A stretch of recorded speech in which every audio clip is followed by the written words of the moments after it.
We've got two items to discuss on the domestic front. One is a man sentenced to 15 years for plotting to kill the President of the United States. An Uzbekistan man living in Birmingham, Alabama, 22 years old, came to the States. He was sentenced recently.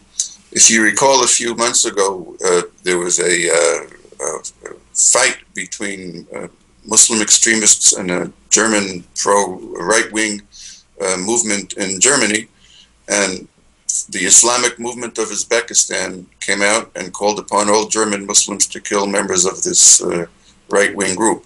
So I think Uzbekistan, or the extremists in Uzbekistan, are now on the map. He came here, was radicalized through the internet. He attempted to buy a weapon, a rifle. The middleman became an FBI informant.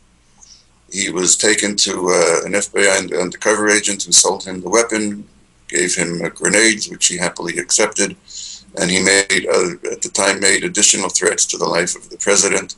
As everyone should know, making the threat to the life of the president is itself a crime, even if you have no capability of doing it at the time. If you make a verbal threat to the life of a president, that is a federal crime.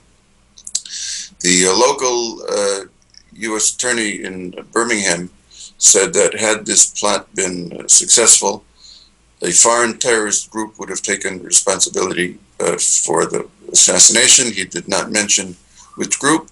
And the U.S. attorney, assistant U.S. attorney, also said that the local Muslim community in Birmingham was helpful in handling this case.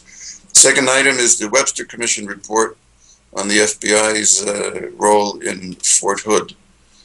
The Fort Hood attack took place on November 5th, 2009. William Webster, as everyone knows, a former federal judge and former head of the CIA and FBI, was named to head a commission to investigate. His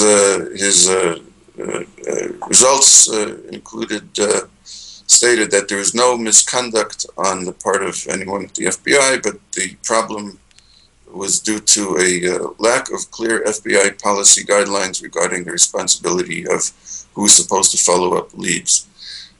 In early 2009, some agents from the San Diego office contacted their counterparts in the DC, in the headquarters, in the DC office, and notified them that Awlaki was in email contact with Nidal Hassan. It wasn't followed up properly. Part of the report also said that one of the reasons it wasn't followed up properly was because that time was the presidential inauguration. The FBI was preoccupied with that, so that made some kind of handicap for the FBI to fulfill its job there. At the same time, there's one thing in the report that I found disturbing, that one agent decided, he saw an Awlaki email to Nidal Hassan, which said that suicide is permissible, and the agent found that not of interest to the investigation.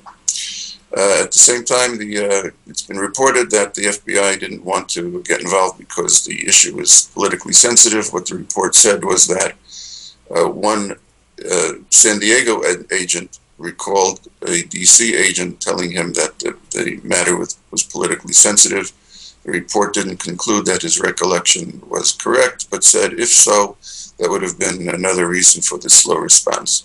And I want to read from the report. The report itself and the FBI press release regarding the report, which is a few pages summarizing it, are both online. And I'd like to read one sentence from the FBI press release, which I think summarizes it all.